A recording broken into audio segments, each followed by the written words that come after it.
Hey, so I'm gonna take the temperament test and basically how it relates to your MBTI is how I'm gonna explain to you. So let me just take this test.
So you guys can see you get your own temperament, and basically if we're following me, my temperament is just mainly melancholic. It's definitely the ISTJ personality.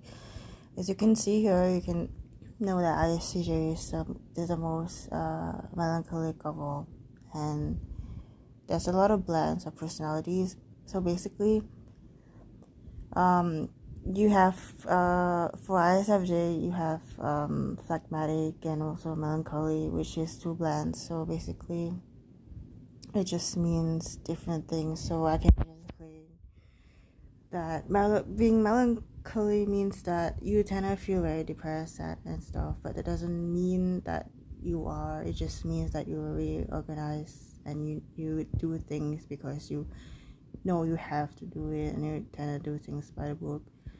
And for phlegmatic, it's like you really tend to agree with people more.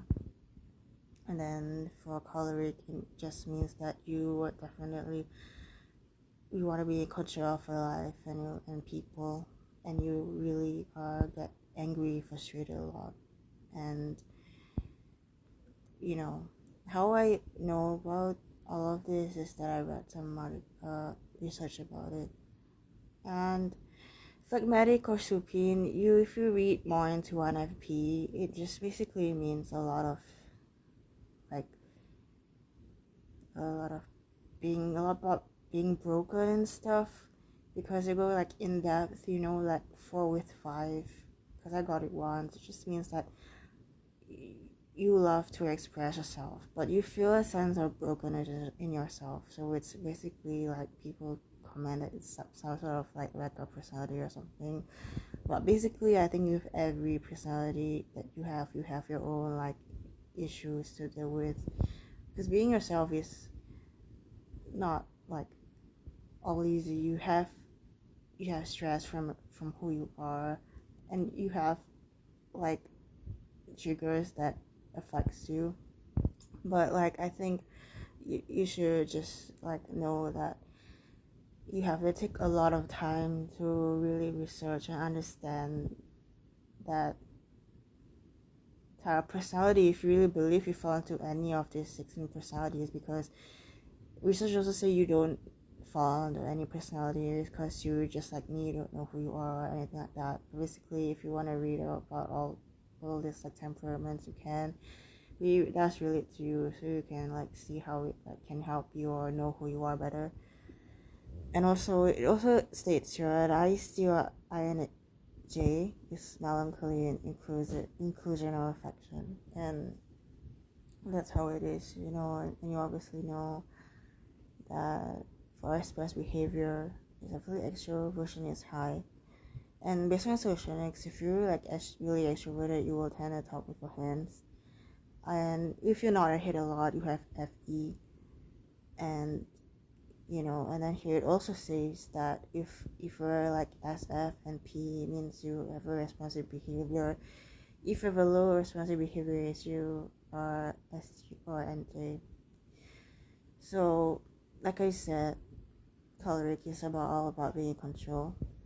When F is more like peacemaking, they want to sorry about that, agree with things, and NJ is more like and ST for extroversion is like they love going to people. Like I think extroverts love being around people, and yeah, that's all I have to like really say. I think if you see people like pointing at something, they have TI, and that's what I learned for socionics. So I can just show you like an example. I'll also explain to you a cognitive stack of, for example, ENFJ. It would appear because some of it they're like particular, and like for example, this is one really good example of a detailed cognitive stack.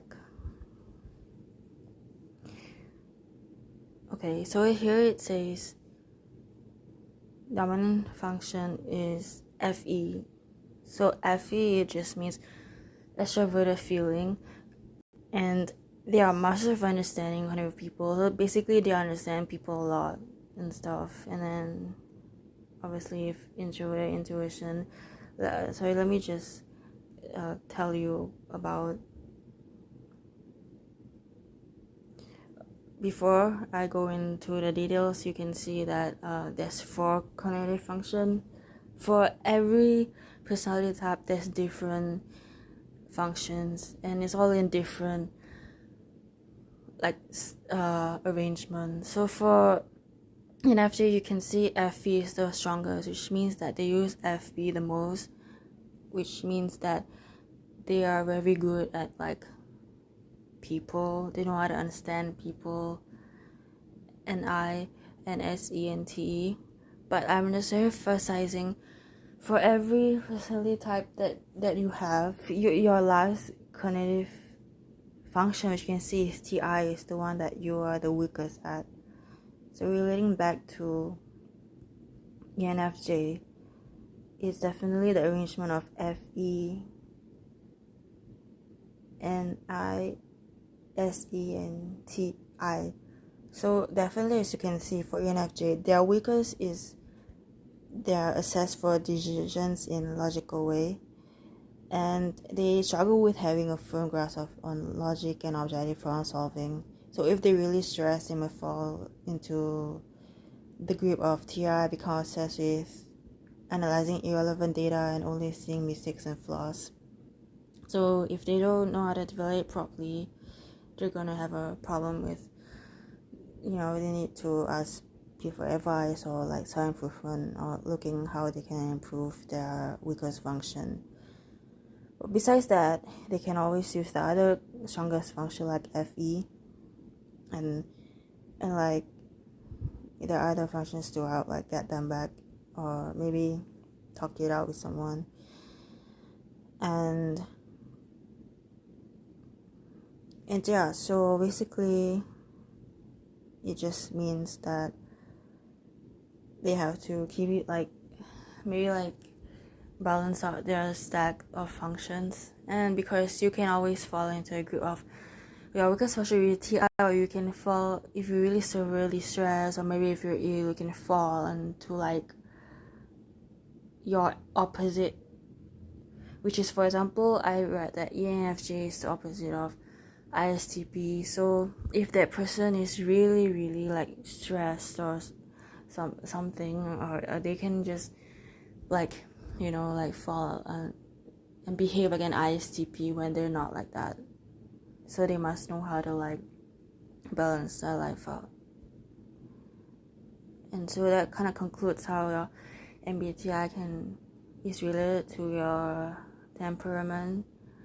And I also explained how your MBTI